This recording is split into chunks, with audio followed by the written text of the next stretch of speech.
Scoliosis, unfortunately, is something that I see in the office quite a lot, being a chiropractor. And a lot of people have been diagnosed with scoliosis from the old test where, I remember this in grade school, where the school nurse gets behind you, has you bend down and touch your toes, and they look for anything that's uneven, especially in the rib cage, that can indicate there's a scoliosis. It's not a very specific test because I've had lots of patients come in that got that diagnosis, never had x-rays, and just have owned the fact that they have scoliosis. And when they come in, I take x-rays and find out they don't have any scoliosis at all. So if you have been diagnosed with a scoliosis, make sure you consult with your chiropractor or physician and ask for x-rays so you know exactly what's going on.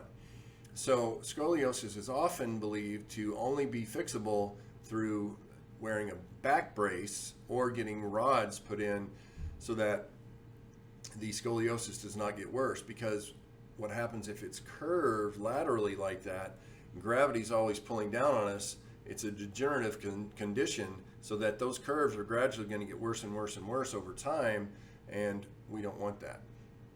So what is a scoliosis? If you are curious, this is the spine, these are the hips, this is the low back, this is the mid back, and this is the neck. So now oftentimes people come in and they have a curve that way, but then it also compensates with a curve up here.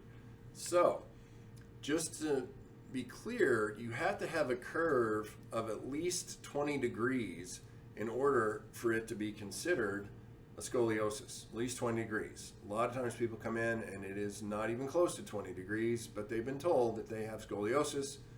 But like I said, that is not necessarily the case.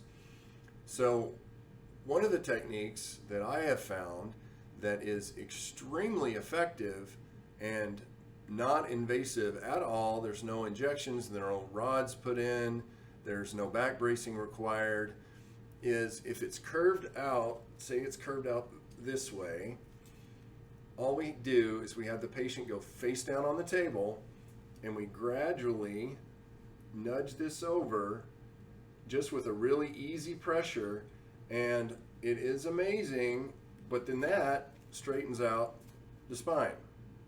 Very basic, sometimes simpler is better, and we have dealt with patients here in the office at Keystone Physical Medicine where corrected a scoliosis by 10 degrees. So that can take you from a mild scoliosis diagnosed at 20 degrees of lateral deviation or bend and reduced it down to 10 degrees, which technically means that scoliosis is totally gone.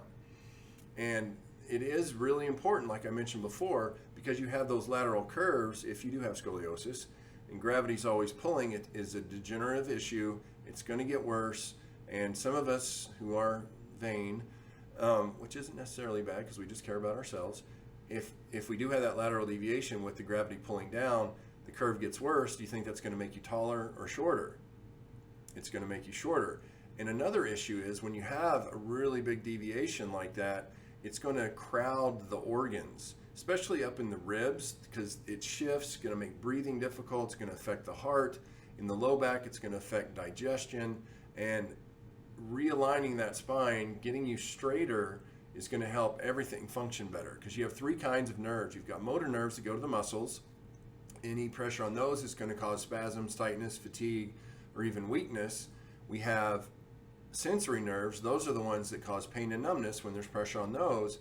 And then we have the autonomic nerves. Those nerves, if you have pressure on them, is going to lead to internal health issues like asthma, allergies, digestive problems, breathing problems, things like that. And with our patients that have scoliosis, we have a lot of symptoms like that. They express that they have these symptoms. That's why it's really important to communicate with your chiropractor exactly what's going on, not just pain-related symptoms, but if you have digestive issues, if you've got breathing problems, that way we can customize your treatment so that we know what we're focusing on, what segment of the vertebra or of the spine we need to correct, because each individual spinal nerve goes to different organs and tissues. So consult your chiropractor, Make sure your spine is as aligned as it can be, especially if you have the scoliosis. We want to get that corrected as much as possible, and that'll help you have a happier, healthier life.